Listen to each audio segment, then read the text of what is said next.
Bismillahirrahmanirrahim. Assalamualaikum warahmatullahi wabarakatuh. Allahumma sholli ala sayyidina Muhammad wa ala sayyidina Muhammad. Alhamdulillah kita berjumpa lagi hari ini di pagi hari yang cerah, bertempat di Masjid Silaturahim Cibubur di lantai 2. Kita jumpa lagi dalam acara renungan di bawah naungan Al-Quran. Kita akan mengambil tema jangan gampang-gampang memberi nama syariah kepada sebuah produk apapun. Baik, acara ini juga disiarkan ke Radio Latansa Sukabumi, Radio Habibullah di Banyuwangi, Radio Sela FM di Batam, Radio Luciana Number One di Semarang, Radio Madinah di Pontianak, Radio Almas di Magelang, kemudian juga Radio Rasal di Palembang, dan Radio Komunitas di Bondowoso, juga Radio Rasil Mercy di Yogyakarta. Luciana Number One di Semarang juga tak lupa ya, juga menyiarkan acara ini. Judulnya adalah jangan gampang-gampang mengatasnamakan syariah untuk sebuah produk. Assalamualaikum Ustaz Hussein, Ustaz Hamzah. Kita mulai acara ini dengan membaca Al-Fatihah.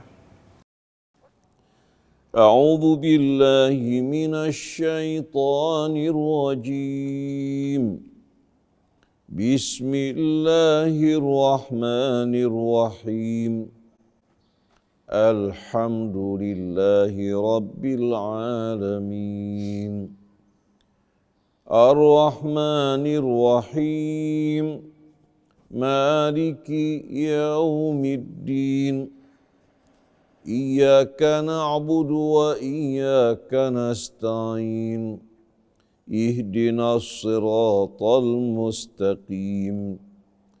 Siratal ladzina an'amta 'alaihim ghairil maghdubi 'alaihim waladdallin.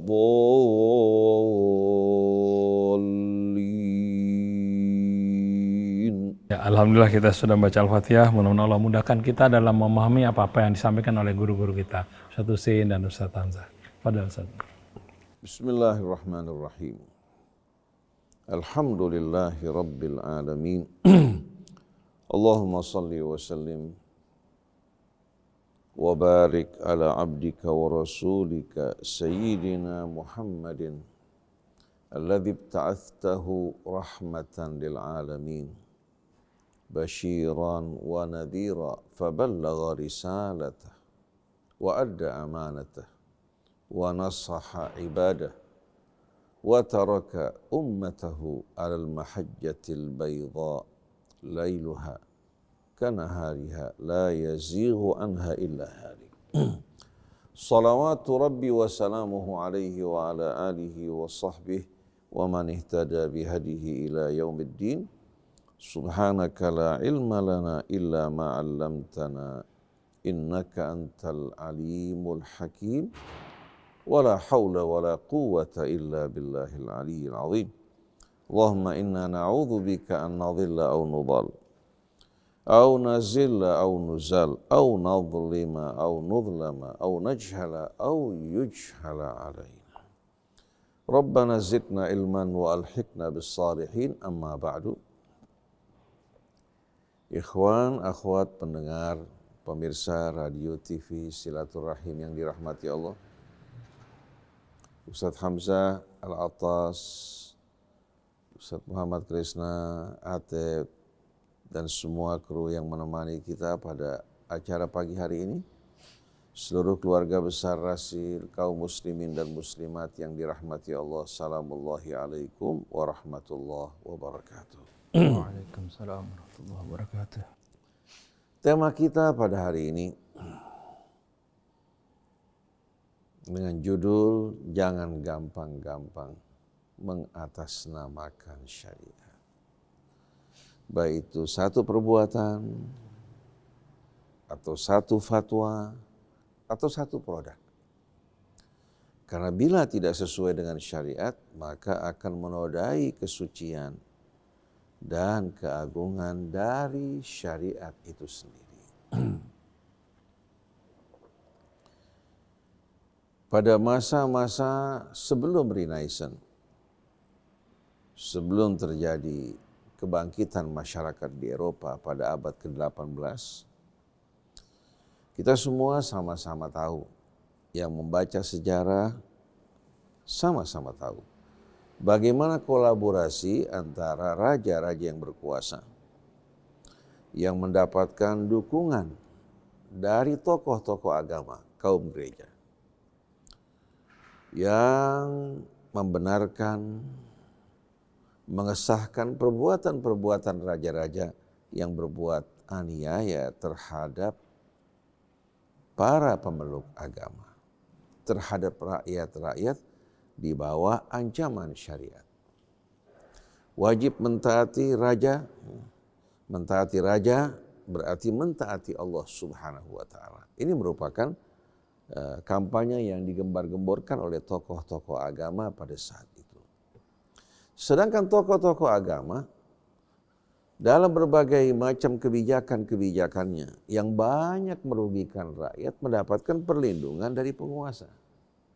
Terjadilah simbiosis mutualisme antara tokoh agama pada saat itu dan raja-raja yang berkuasa. Yang menjadi korban adalah rakyat. Rakyat dengan nama agama, dengan kekuasaan raja-raja yang mendapatkan juga pembenaran, justifikasi dari tokoh-tokoh agama berbuat sesuka hati mereka terhadap rakyat. Sampai menimbulkan kemarahan rakyat, melahirkan pemberontakan, lahirlah masa-masa Renaissance kebangkitan di Eropa yang mulai menyisihkan peran dari agama. Hanya dibatasi untuk hal-hal yang sifatnya ritual. Karena apa?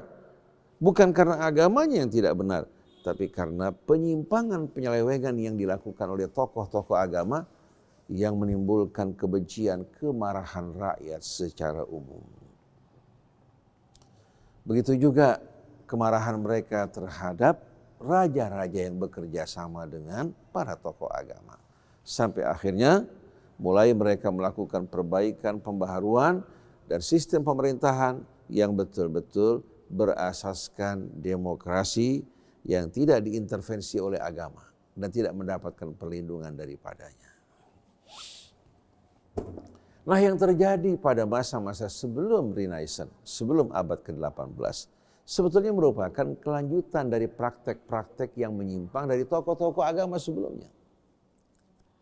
Para nabi membawa syariat dari sisi Allah Subhanahu wa taala. Bukan hanya rakyat yang wajib taat, tapi nabi bersama mereka ya, yang menyampaikan dakwah ini diwajibkan untuk berada di barisan paling depan. Tidak seperti praktek-praktek dan penyimpangan ya, yang terjadi setelah itu, di mana hukum berlaku ke bawah tapi tidak berlaku ke atas. Selalu tokoh-tokoh agama mendapatkan pembelaan, begitu pula para penguasa mendapatkan pembenaran. Mereka mengatakan bahwa penguasa, pemerintah adalah wakil Tuhan di bumi. Semua ini merupakan hal yang tidak benar. Ajaran Allah, syariat Allah selalu betul-betul berdiri di atas pilar keadilan. Atau di atas fondasi keadilan. Bahkan mengajak manusia di samping menegakkan keadilan untuk berbuat ihsan. Di saat seseorang tidak mampu untuk menjalankan kewajibannya, maka pihak lain memberikan maaf dengan berbuat ihsan padanya. Sebagaimana firman Allah, innallaha ya'muru bil adli wal ihsan wa ita'i dzil qurba wa yanha 'anil fahsya'i wal munkari wal baghi ya'idzukum la'allakum tadhakkarun. Ini merupakan nilai-nilai universal. Oleh karena itu apa saja yang bertentangan dengan keadilan batil, bukan bahagian dari agama Allah. Yang berlawanan dengan ihsan bukan bahagian dari syariat Allah.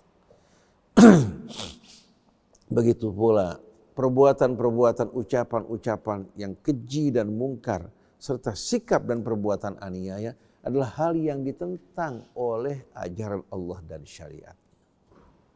Oleh karena itu dengan tegas Allah Subhanahu wa taala berfirman, innallaha ya'murukum an tu'addul amanati ila ahliha wa idza hakamtum bainan nas an tahkumu bil adli Innallaha ni'imma ya'idzukum bih. Innallaha kana sami'an basira.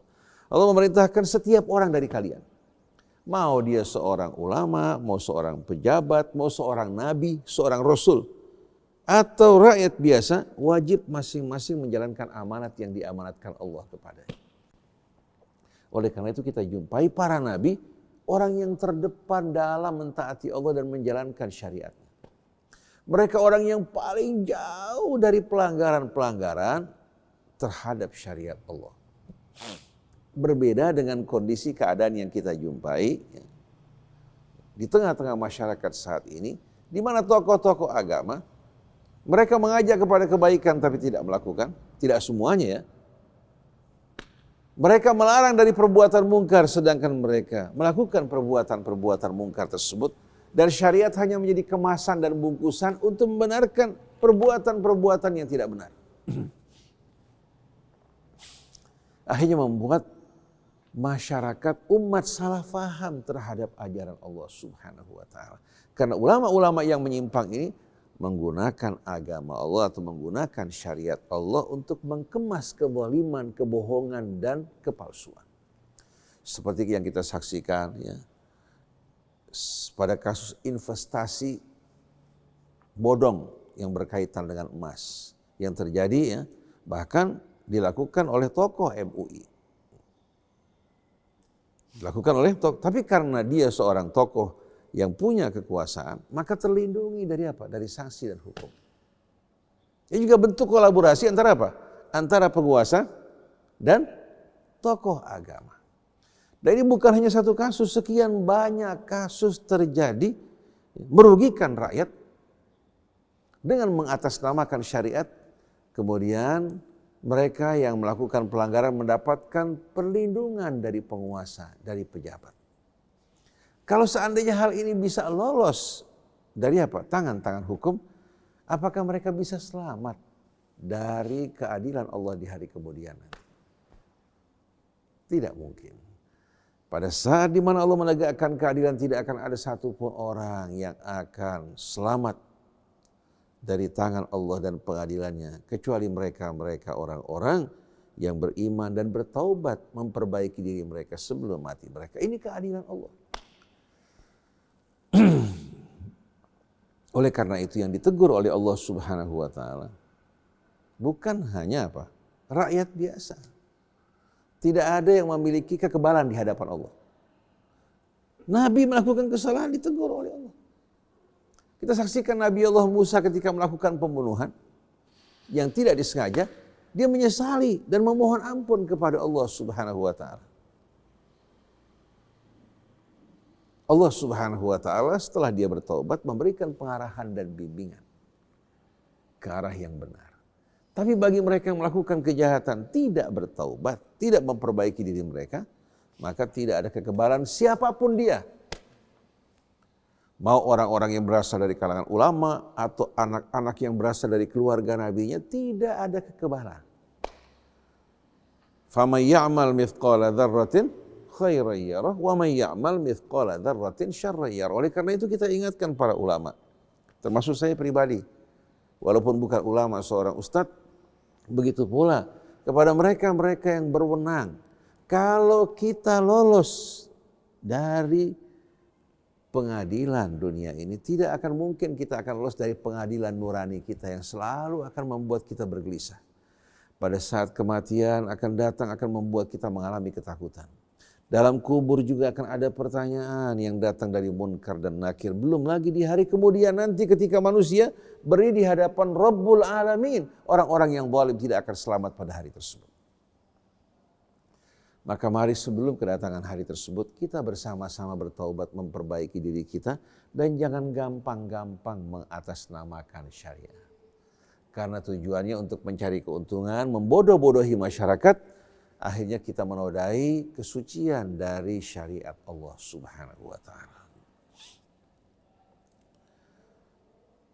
Lalu kita bertanya, apa sih itu syariat? Apa itu yang dimaksudkan dengan syariat? Apa perbedaan antara syariat dan fikih? Sering kita ini rancu dalam memahami makna fikih dan makna syariat.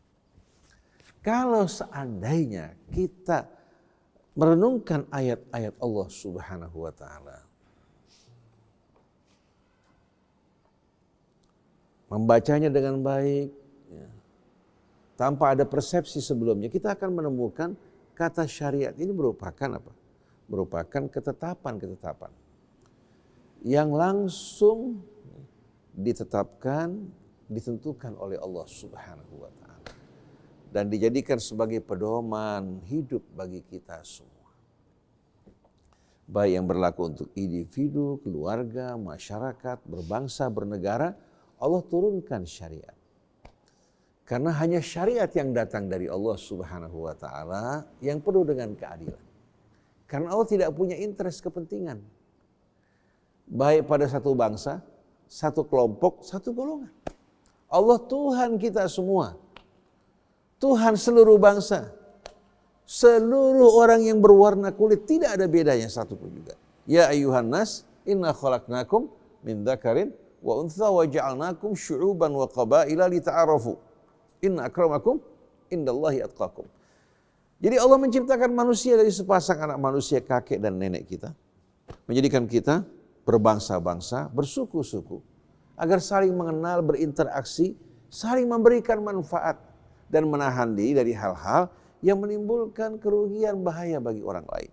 Nah, untuk menjaga kepentingan umat secara bersama dengan penuh keadilan, kalau hukum aturan berasal dari manusia, pasti akan membawa kepentingan dan maslahat yang menetapkan hukum.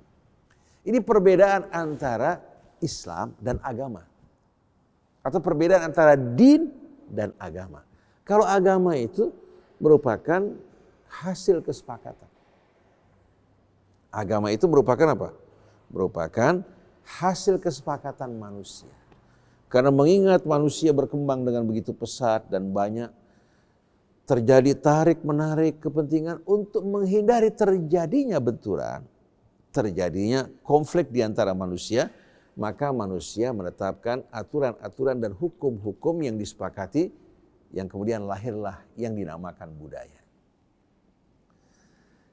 Oleh karena itu, agama sebagaimana yang kita temukan dalam kamus-kamus dan ensiklopedia kita, selalu diartikan sebagai apa? Budaya. Sebagai budaya. Sedangkan Islam bukan hasil kesepakatan manusia. Syariat yang datang dari Allah langsung ditangani oleh Allah, disampaikan Rasul dari kalangan manusia kepada umat manusia.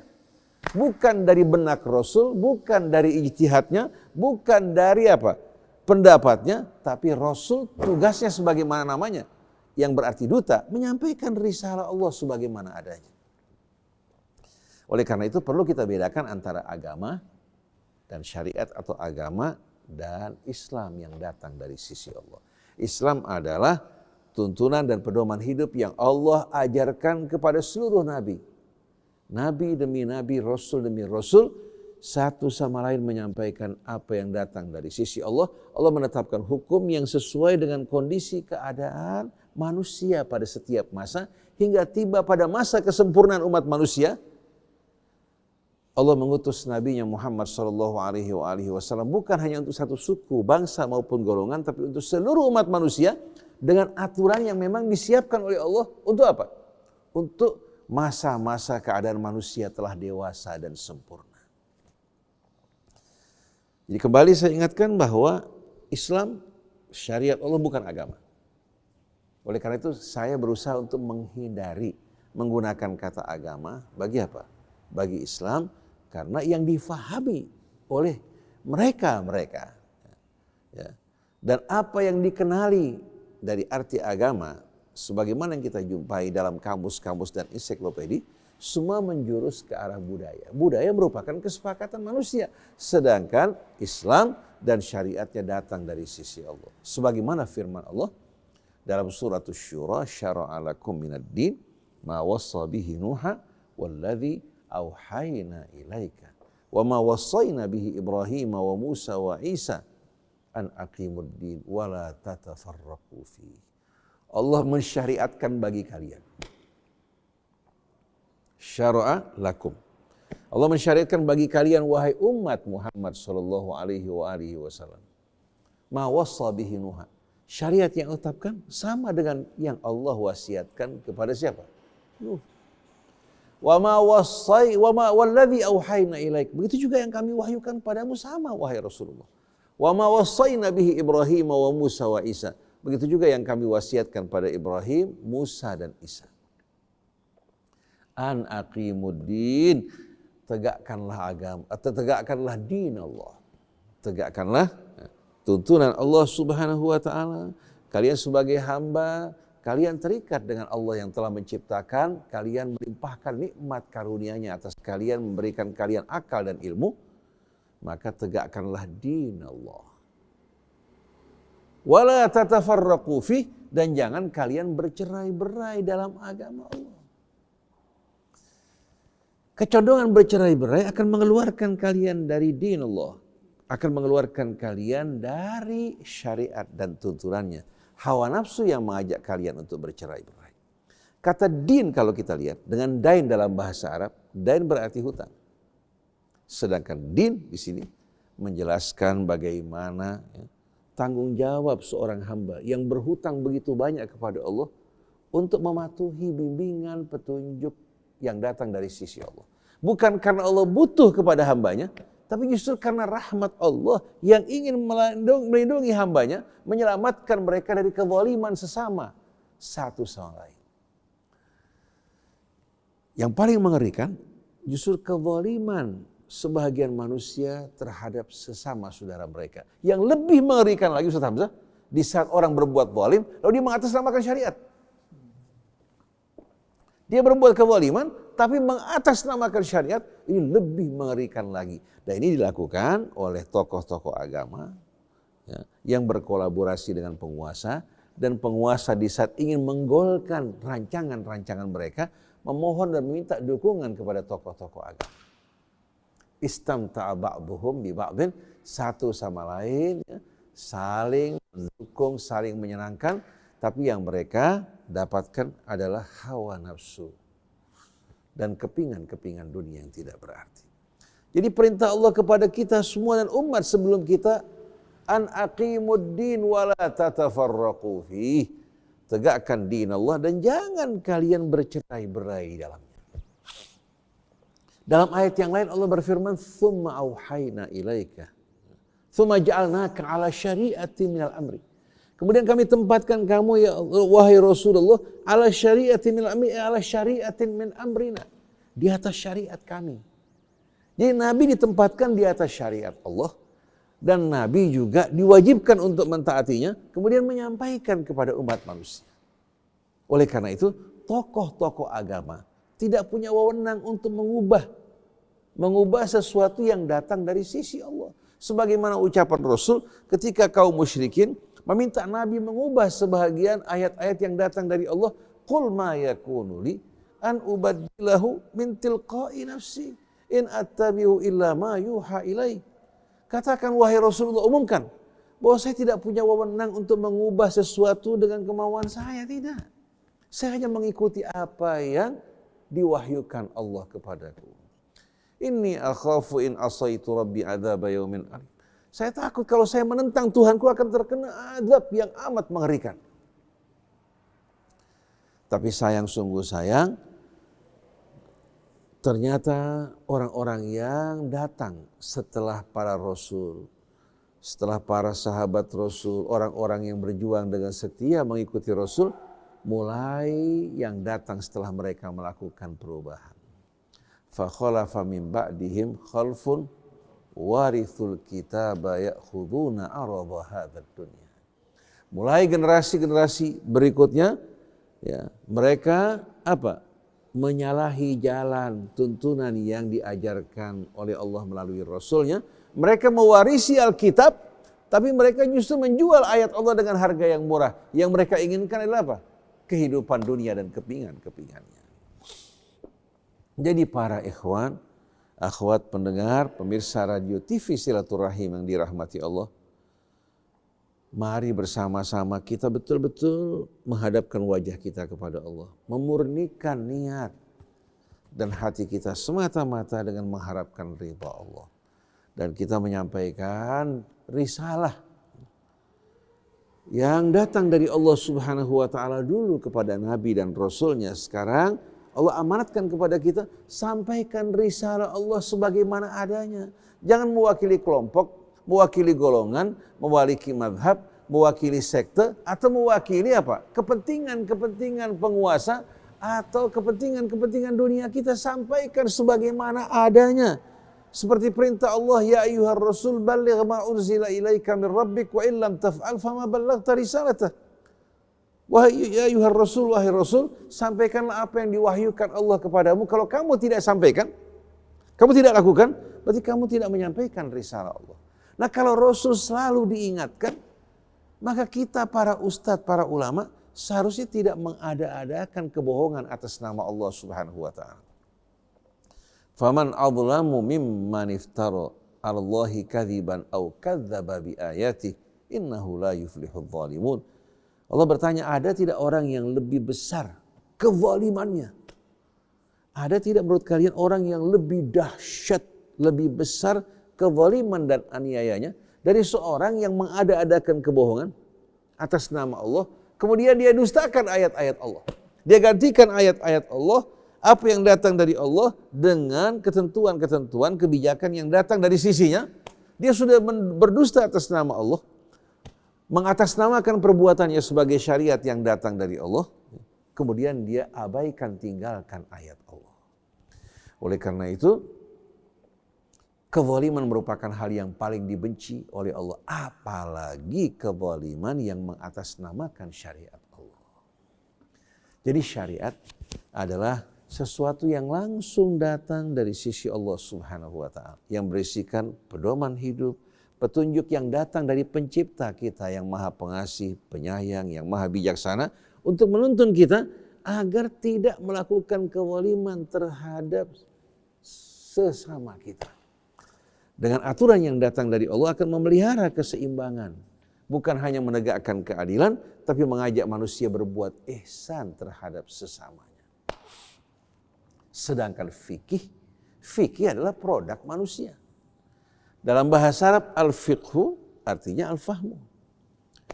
Pemahaman manusia bisa benar, bisa salah. Di saat seorang membaca, katakan, ayat-ayat Allah Subhanahu wa ta'ala, atau mereka mempelajari hadis-hadis yang diriwayatkan dari Nabi kita Muhammad SAW, bisa saja di saat dia membaca ayat Allah karena kurangnya pengetahuan, karena tidak mengikuti petunjuk Allah dalam memahami ayat-ayatnya, tapi dia menggiring ayat-ayat Allah mengikuti persepsi sebelumnya atau doktrin dari kelompok dan golongannya, akhirnya membuat pemahaman dia terhadap ayat-ayat Allah tidak sesuai dengan apa yang Allah inginkan karena pengaruh hawa nafsu. Akhirnya disebabkan karena dia menggiring ayat-ayat Allah mengikuti persepsi kelompok, golongan, mazhab sebelumnya, bukan mengembalikan semua itu kepada ayat-ayat Allah, lahirlah penyimpangan. Nah, pemahaman ini dinamakan fikih.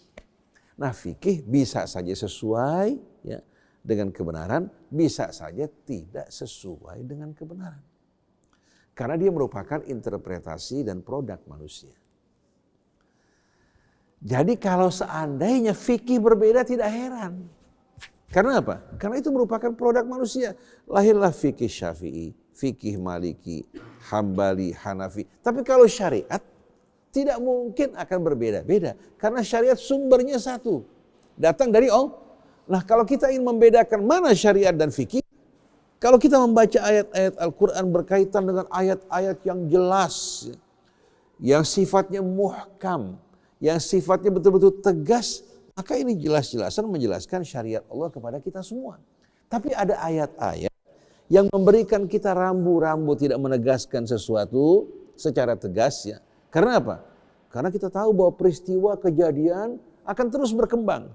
Tidak mungkin Allah akan menjelaskan secara detail segala sesuatu. Jadi Allah berikan kita rambu-rambu untuk dapat memahami mana yang Allah ridhai dan mana yang Allah tidak ridhai.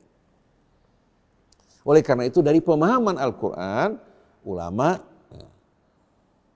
menelurkan dan melahirkan kaidah-kaidah sesuai dengan pemahaman yang mereka fahami dari Al-Quran. Di mana Al-Quran menegaskan kepada kita untuk menjaga din Allah ya, lebih utama bahkan dari hidup kita.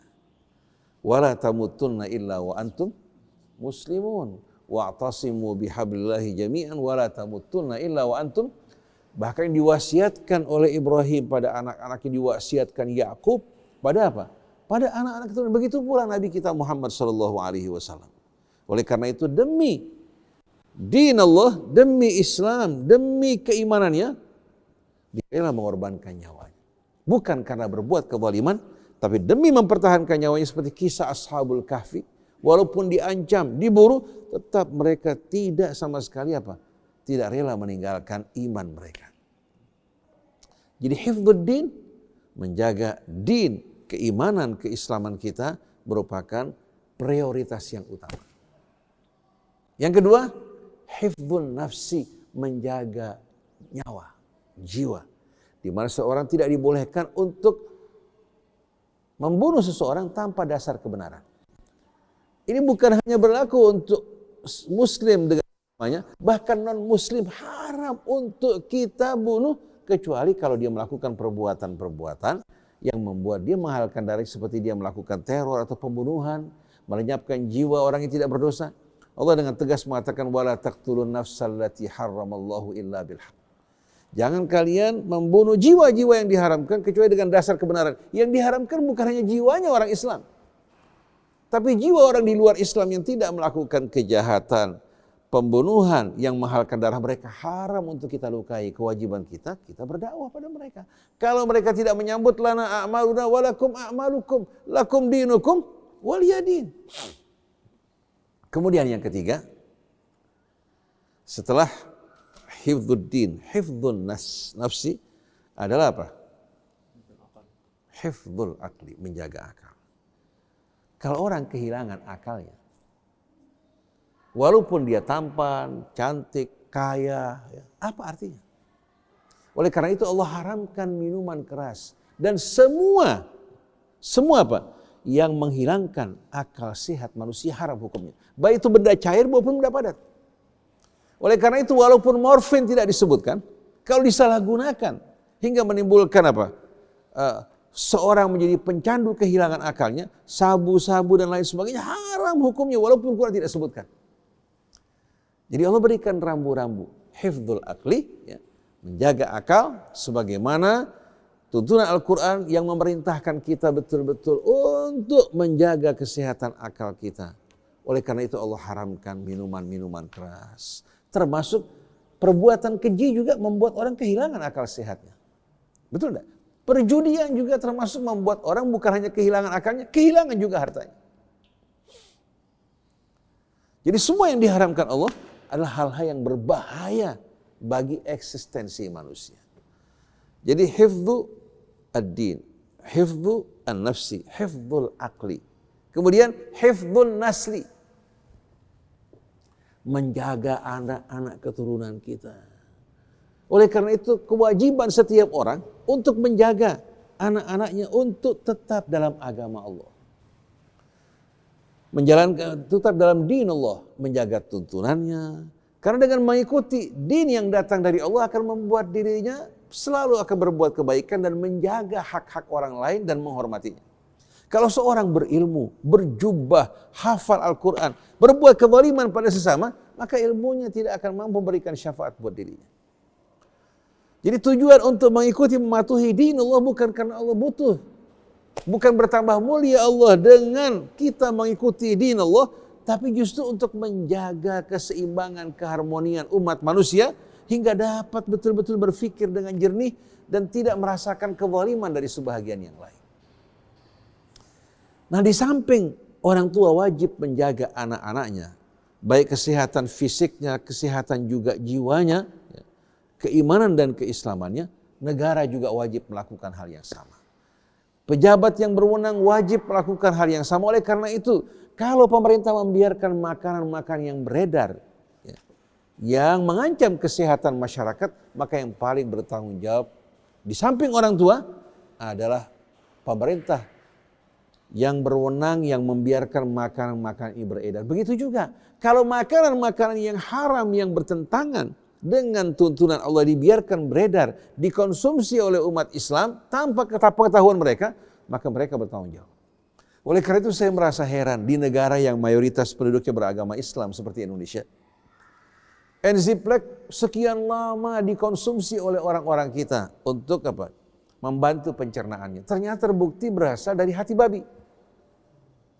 Waktu terbongkar, pemerintah tidak menjatuhkan sanksi sama sekali. Dan sekarang kembali beredar di tengah masyarakat. Hampir kebanyakan enzim pencernaan seperti enzyplek, pankreoflat, semua berasal dari unsur-unsur yang haram. Yang heran, Singapura yang minoritas Islam di sana dijaga hak-hak mereka. Kalau sampai toko pedagang menjual barang haram untuk orang Islam tanpa memberitahukan, dia dikenakan sanksi.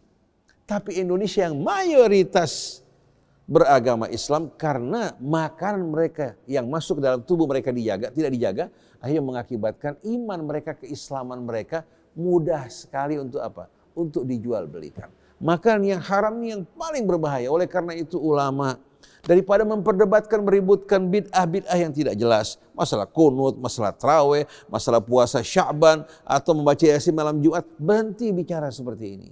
Mari kita ingatkan umat kepada prinsip-prinsip syariat. Termasuk menjaga makanan yang masuk ke dalam tubuh kita, menjaga anak-anak kita agar tumbuh dari bahan-bahan yang halal hingga berjiwa mulia, lurus dan berakhlak sempurna. Ini merupakan tanggung jawab kita bersama. Jadi mari kita berhenti bicara masalah yang sepele-sepele yang tidak dibicarakan oleh Nabi kita Muhammad SAW. Kemudian setelah hifdzun nasli, yang terakhir hifdzul mal, menjaga harta. Oleh karena itu orang yang menghambur-hamburkan harta dalam perjudian, menghambur-hamburkan harta di tempat maksiat, di samping dia berbuat maksiat, berbuat yang keji seperti perzinahan, perjudian, dia juga telah menghambur-hamburkan hartanya yang membuat dia akhirnya bergabung dengan syaitan. Wala tubadzir tabdzira innal mubadzirina kanu ikhwana syayatin wa kana syaitanu li rabbih kafura. Jangan kamu hambur-hamburkan harta kamu. Sesungguhnya orang yang suka menghambur-hamburkan hartanya di tempat yang tidak benar, ya, mereka apa? Saudara-saudara syaitan, dan syaitan amat ingkar kepada Tuhan. Allah haramkan juga mencuri. Pencurian diharamkan dan Allah mengancam potongan tangan bagi yang mencuri, bukan karena Allah kejam, karena ingin melindungi hak-hak orang yang bekerja dengan susah payah dan tulus. Saya ingat seorang wanita, ibu-ibu, jam 1 malam sudah berangkat ke pasar induk. Pagi-pagi subuh dengan becak dia mengangkut barang-barang sayur mayurnya. Kemudian dia gelar di pinggir jalan memberikan manfaat buat masyarakat. Begitu hampir selesai dia menghabisi barang-barangnya, buntelan uangnya dicuri. Dia menjerit, menangis karena itu modalnya. Keringat yang betul-betul apa? Dari hasil usahanya yang besar, yang berat, ternyata dicuri oleh seseorang tanpa sedikit pun rasa rahmat nurani di hatinya. Orang seperti ini yang dikenakan Allah SWT hukuman. Jadi kalau kita perhatikan bersama-sama, bagaimana Allah ingin kita menjaga harta kita. Sampai Nabi mengatakan, man mata duna malihi mata syahida. Orang kalau mati membela hartanya, berhadapan dengan perampok katakan atau mencuri, dia berhadapan, dia terbunuh, dia mati syahid. Kalau seandainya si perampok terbunuh, dia mati dengan sia-sia. Dan orang yang membunuhnya tidak dikenakan hukuman sama sekali. Nah, hifdzul masalih al-khams, menjaga 5 maslahat ini, itu merupakan tuntunan dari agama. Bukan hanya menjaga kepentingan keselamatan kita, tapi keselamatan dan kepentingan kita semua. Ini hanya bisa berjalan kalau tuntunan Allah, dinullah kita jalankan. Karena dinullah bukan produk satu bangsa, bukan produk bangsa Arab, bukan produk Nabi kita. Kalau ada orang mengatakan bahwa Islam itu merupakan ajaran, bukan ajaran pribumi, ajaran dari luar negeri kita. Betul, tapi bukan dari Arab. Arab dulu hidup dalam kejahiliahan. Dia datang dari Allah Subhanahu wa ta'ala, Rabbus samawati wal ard. Kamu mau terima untuk kebaikan kamu, tidak kamu terima, akibatnya kerugian yang akan menanggungnya kamu sendiri. Sedangkan kita para ustadz tidak punya kekuasaan memaksa, hanya menyampaikan, mengingat. Jadi jangan gampang-gampang mengatasnamakan syariat. Insya Allah Ustaz Hamzah akan menambahkan dalam hal ini. Fadhal ya akhi. Bismillahirrahmanirrahim. Allahumma salli wa sallim ala sayyidina Muhammadin wa ala ali sayyidina Muhammad.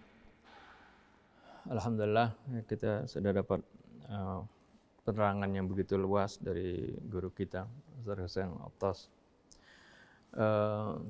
Kembali kepada judul kita, yaitu jangan gampang-gampang mengatasnamakan syariah, ya, karena syariah ini datangnya dari Allah Subhanahu wa taala, dan pasti apa yang datang dari Allah itu mutlak benar, dan juga ya, apa yang datang dari Allah ini pasti juga akan sesuai dengan nurani, karena nurani manusia ini adalah fitratullah allati fataran nasa 'alaiha.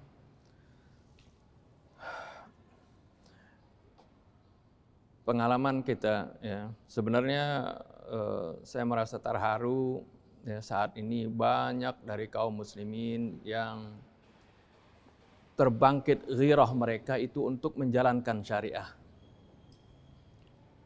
Berbeda kalau kita mengalami dulu tahun 70-an, itu kalau kita menjalankan syariah itu biasanya di komunitas tertentu, di pesantren, ya, di keluarga.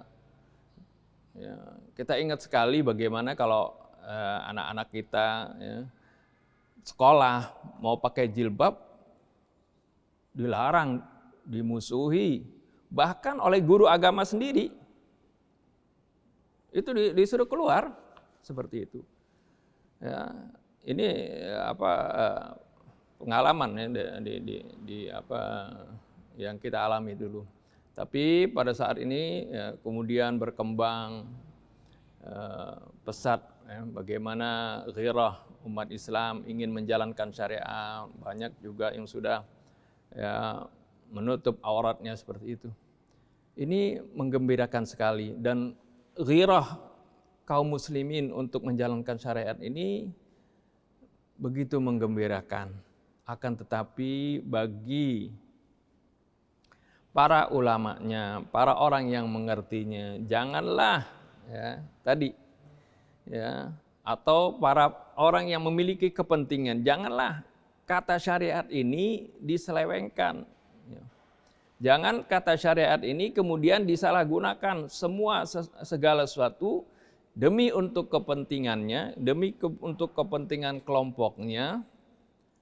Ya, kemudian dibilang ini adalah bagian dari syariah. Padahal itu mungkin adalah ijtihad, pemahaman.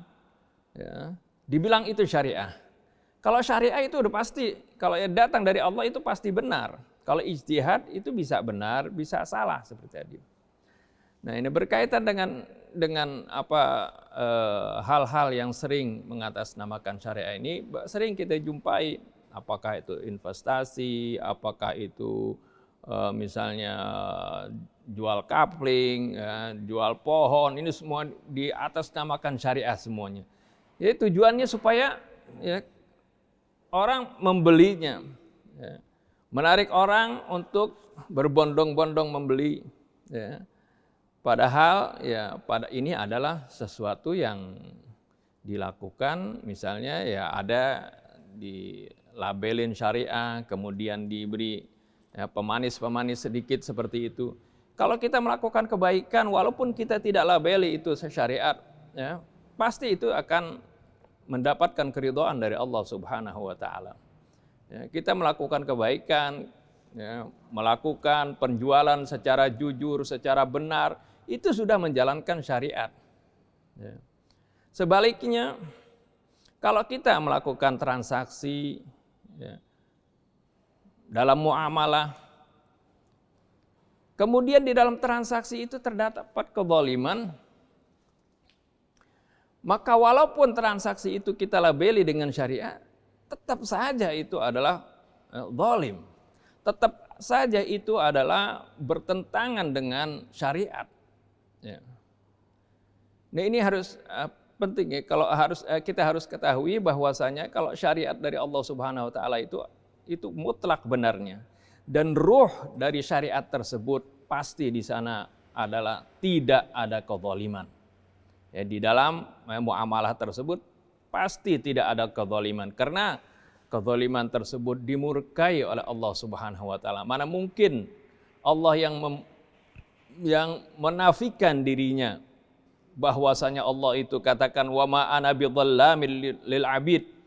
Tidak mungkin Allah itu zalim kepada hambanya. Kemudian ada syariatnya yang zalim, kemudian kita nisbatkan bahwasanya ini adalah syariat Allah. Ini akan merusak kata syariat itu. Oleh karena itu, apabila kita dapati sesuatu yang syariat, apakah itu perbankan syariat ataukah muamalah syariat yang sudah marak di negeri kita ini, ketika terdapat suatu penyimpangan oleh oknum misalnya, oleh individu misalnya, atau kita lihat produknya atau tatanan hukumnya ini kena ijtihadi, sesuatu yang baru sekarang ini banyak, apakah itu perbankan atau model transaksi di zaman sekarang ini, banyak hal-hal yang di zaman Nabi tidak ada. Tapi ketika di sana terdapat sesuatu yang di sana ada kezaliman, itu kita koreksi. Jangan kezalimannya kita benarkan. Kalau yang menentang ini kita anggap menentang syariat. Tidak, karena kalau itu adalah syariat, pasti tidak ada kezaliman. Karena ruh dari syariat itu dalam muamalah itu adalah la tadzlimuna wa la tudzlamun. Kalian tidak berlaku zalim dan kalian juga tidak dizalimi. Ini adalah ruh dari syariat itu. Jadi kasihanilah umat yang sekarang ini sedang ghirah-ghirahnya ingin memperbaiki agamanya, ingin memperbaiki muamalahnya, ingin memperbaiki, membersihkan hartanya dari sesuatu yang diharamkan oleh Allah. Jangan dimanfaatkan kemudian dengan mengatasnamakan sesuatu yang tidak benar kita katakan syariah sehingga mereka terjebak, yang akhirnya mereka akan antipati terhadap syariah. Jadi rancangan atau dakwah kita untuk agar supaya umat ini kembali menjalankan syariat Allah Subhanahu wa taala akan mental nantinya. Karena apa yang tidak sesuai dengan hati nurani pasti orang itu akan berontak. Nantinya kalau orang itu menginginkan kebenaran, ketika melihat sesuatu yang bertentangan dengan nurani, dia akan melihat, masa sih perbuatan zalim ini kok kita bilang syariat seperti itu. Nah mereka pasti akan nantinya akan yang dibenci bukan hanya produk itu, tapi nanti akan berakibat kepada kalimat syariat yang datang dari Allah, semuanya jadi dibenci. Jadi ini kita merusak wajah yang dakwahnya Rasulullah SAW. Kalau kita mentolerir, membenarkan kezaliman tersebut. Padahal kezaliman adalah sesuatu yang dimurkai oleh Allah Subhanahu wa taala. Inni haramtu dzulma ala nafsi wa ja'altuhu bainakum muharrama fala tadzalamu. Itu di dalam satu hadis qudsi Allah Subhanahu wa taala menyebutkan seperti itu. Aku telah mengharamkan kezaliman atas diriku. Padahal Allah ini adalah Maha Kuasa. Segala sesuatu di alam semesta ini adalah miliknya. Allah melakukan apa saja, tidak akan yang ada orang yang bertanya, memprotes, tidak ada. La yus'alu amma yaf'alu wa hum yus'alun. Allah tidak ditanya atas apa yang Allah perbuat, tapi mereka lah yang akan ditanya nanti. Tapi Allah Subhanahu wa taala yang Maha Kuasa ini, yang memiliki jiwa kita, memiliki alam semesta ini, menguasai semuanya. Allah itu mengharamkan kezaliman atas dirinya.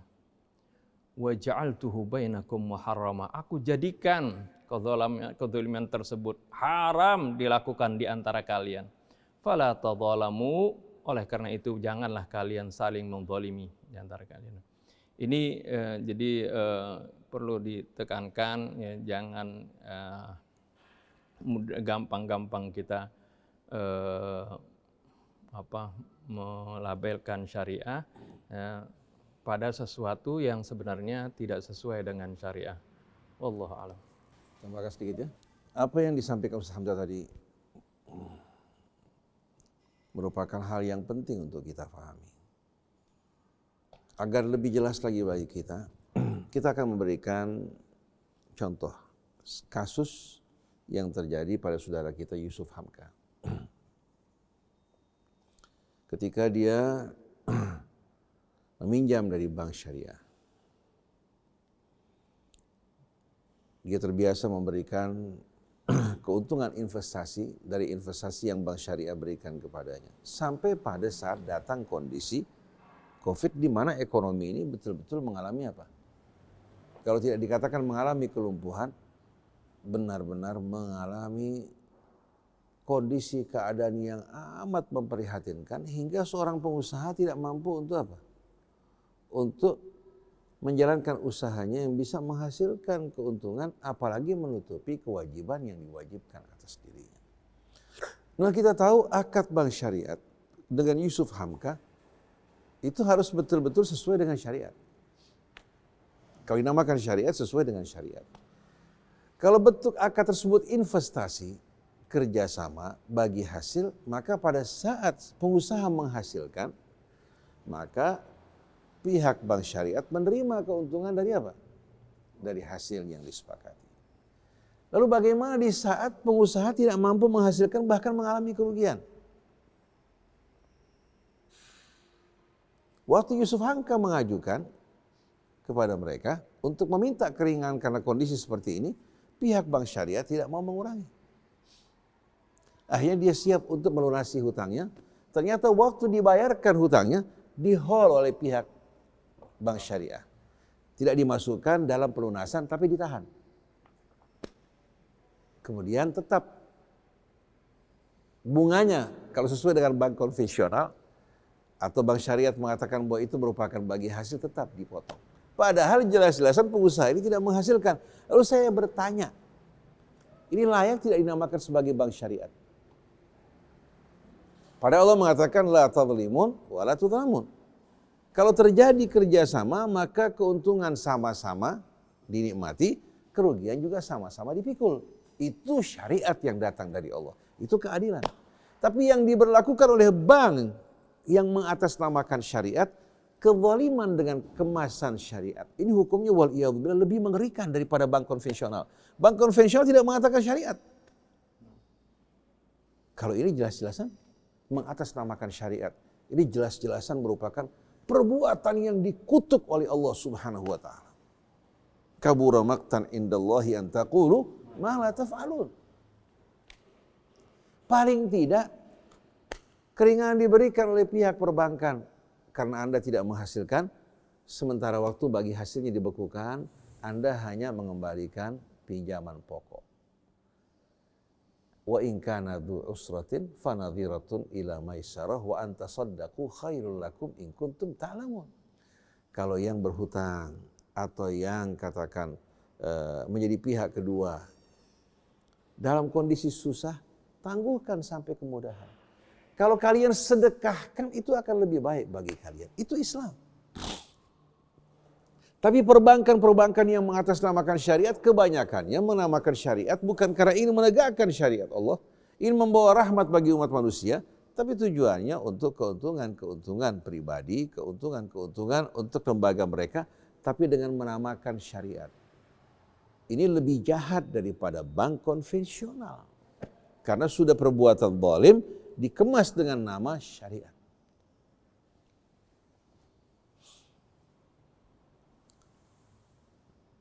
Satu kali pernah saya pada saat membangun rumah karena kekurangan uang, saya berhubungan dengan satu bank syariah, saya tidak sebutkan namanya.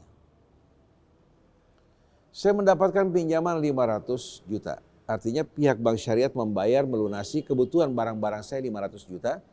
Lalu saya membayar flat tiap bulannya 18,5. Pada saat saya pertama kali mengambil uang, kebetulan usaha lancar.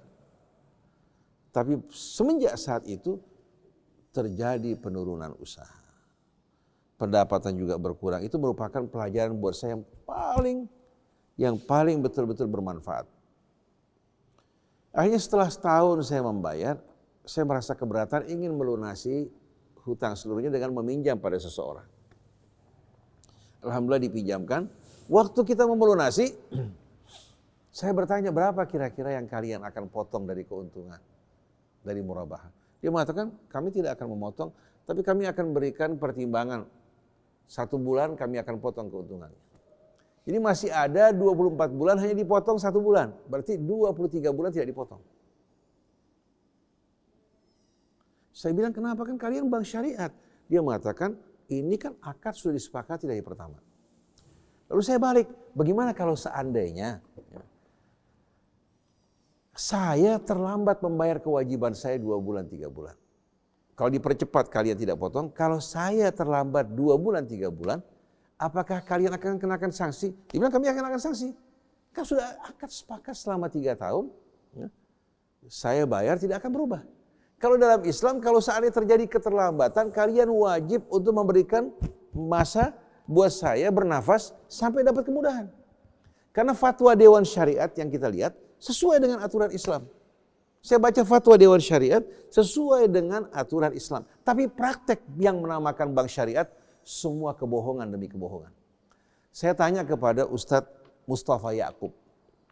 Dia kan merupakan seorang anggota Dewan Syariat. Saya bertemu dengan beberapa tokoh. Ya. Kebetulan beliau rekan saya ya, di Dewan Syariah di Sunda Kelapa, sering berjumpa dengan beliau. Bertemu juga dengan beberapa tokoh yang merupakan anggota Dewan Syariah. Saya tanya pada mereka, fatwa Dewan Syariat ini mengikat bank syariah tersebut apa hanya masukan? Mereka mengatakan mengikat. Tapi prakteknya kok begini? Saya sampaikan. Mereka nggak berdaya sama sekali. Mereka tidak berdaya karena apa? Mereka punya wewenang memberikan fatwa, adapun kontrol, pengawasan, pelaksanaan itu bukan wewenang mereka. Jadi bank syariat mengangkat beberapa orang sebagai dewan syariat, tapi pada prakteknya tidak mengikuti pesan-pesan bank syariat, dewan syariat. Jadi kalau seandainya mereka mengatakan bahwa bank syariat tidak ada riba, tidak ada gharar, tidak ada maisir, tidak ada kezaliman, memang aturan syariat seperti itu. Tapi praktek di lapangan yang terjadi pada Yusuf Hamka, juga yang pernah terjadi pada saya, tidak sesuai dengan aturan syariat. Subhanallah, pada saat itu Bank DKI juga membuat sub syariat, Bank DKI Syariat. Saya tanya kepada Bank DKI ketika saya menyampaikan ceramah, kalau seandainya kasusnya seperti saya nih, saya percepat pembayaran, setelah setahun saya lunasi, ya, ada potongan nggak? Mereka mengatakan kami akan potong 23 bulan, paling kami akan ambil 1 bulan. Ini perbedaan di antara 2 bank syariat. Jadi kalau kita perhatikan sama-sama, kesalahan bukan pada syariatnya. Orang yang mengingkari syariat Allah, "Man lam yahkum bima anzalallah fa ulaika humul kafirun." Mengingkari syariat Allah dengan pilihannya, bukan karena dia tidak berdaya, dengan pilihannya maka dia orang kafir. Tapi yang kita tentang kebohongan, kezaliman mengatasnamakan syariat yang berlaku pada Yusuf Hamka adalah kezaliman dan bukan syariat. Begitu juga yang berlaku pada sekian banyak orang ya, yang tidak memahami syariat Allah, mereka diperdayakan dan dibuli, juga bukan dari syariat Allah. Oleh karena itu kita ingatkan kepada yang mengatasnamakan bank syariat untuk menyesuaikan praktek-praktek mereka dengan aturan syariat Allah Subhanahu wa Ta'ala. Dan kita lihat karena praktek bank syariat ini menguntungkan, menggunakan nama syariat, BCA yang bukan punya umat Islam memiliki juga tabungan syariat. HSBC juga punya. Bahkan di London pada saat ini mereka menyambut berdirinya bank syariat, hingga bank-bank konvensional mempunyai cabang syariat. Kenapa? Menguntungkan. Pada saat rugi tidak memberikan keuntungan bagi hasil, pada saat untung mereka berikan bisa dihitung bunga. Jadi intinya sebetulnya jantungnya bukan syariat. Jantungnya bukan syariat. Bagaimana bisa memompa dan menafaskan syariat Allah Subhanahu wa Ta'ala? Islam nggak bisa dipraktekkan sepotong-sepotong. Harus dari akarnya, dari intinya, hingga daun yang tumbuh dan buahnya buah-buah syariat. Kalau sekarang tidak. Dari bawah semuanya waliyadzubillah riba, sampai di atas mau menumbuhkan apa? Buah syariat, mustahil. Iman itu merupakan intinya, begitu pula keislaman. Sedangkan bank-bank syariat yang banyak ini kita tahu bagaimana keadaan mereka yang sebenarnya. Ini bukan berarti saya menganggap semua prakteknya tidak benar, tapi yang jelas kezaliman-kezaliman yang berlangsung dengan mengatasnamakan syariat wajib untuk ditentang, diingkari agar kita tidak bertanggung jawab di hadapan Allah. Karena kezaliman ini berlangsung pada rakyat, kalau kita berdiam, yang bertanggung jawab pertama-tama ulama-ulama yang tahu dalam masalah ini. Oleh karena itu sebetulnya sampai saat ini belum ada yang namanya bank syariat. Belum ada yang namanya bank syariat Islam. Kalau syariat lain wallahu alam, tapi kalau syariat Islam belum ada. Kalau mengatasnamakan syariat, na'am. Oleh karena itu saya melihat sebetulnya antara bank syariat dan bank konvensional, ya, dari perlakuan sebetulnya bank konvensional itu apa? Masih lebih rahim. Masih lebih baik dibandingkan dengan bank syariat. Cuma orang walaupun tahu bahwa bank syariat lebih berat perlakuannya, karena nama syariat ini mereka terpanggil untuk mengikuti. Tapi di mata saya sebetulnya yang mengatasnamakan bank syariat ini dalam praktek-prakteknya, walaupun fatwa dewan syariatnya sesuai, dalam praktek-prakteknya tidak sesuai dengan syariat Allah. Saya bercuci tangan dari semua ini dan tidak sama sekali bertanggung jawab di hadapan Allah Subhanahu wa ta'ala. Dan ini bukan hanya berlaku untuk perbankan, ya, tapi berlaku juga untuk berbagai macam sikap, perbuatan dan produk. Kalau mengatasnamakan syariat, harus sesuai dengan syariat Allah.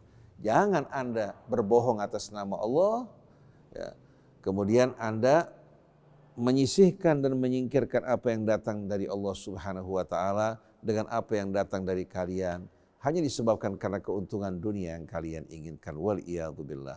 Mudah-mudahan Allah menyelamatkan kita, mengampuni dosa-dosa kita, mengajak kita untuk beramar ma'ruf, bernahi mungkar tanpa takut kepada siapapun. Dan berbicara bukan mewakili kelompok golongan, tapi betul-betul menyampaikan risalah Allah Subhanahu wa ta'ala. Subhanakallahumma wa bihamdik, asyhadu an la ilaha illa anta astaghfiruka wa atubu ilaik. Wal afu minkum, wassalamualaikum warahmatullahi wabarakatuh. Waalaikumsalam warahmatullahi wabarakatuh. Alhamdulillah ya anak-anak, telah kita dengarkan tadi penjelasan mengenai penamaan syariah. Jadi jangan gampang-gampang kita memberi nama syariah. Terima kasih Ustaz Hussein dan Ustaz Hamzah, menjadi jelas semuanya. Baik, saya Muhammad Krishna, Atep, kemudian juga Rizal Haq, ada Isa juga di sini, kemudian Fahri dan Anis Mualim. Mohon pamit. Wabillahi taufiq wal hidayah. Assalamualaikum warahmatullahi wabarakatuh. Waalaikumsalam warahmatullahi wabarakatuh.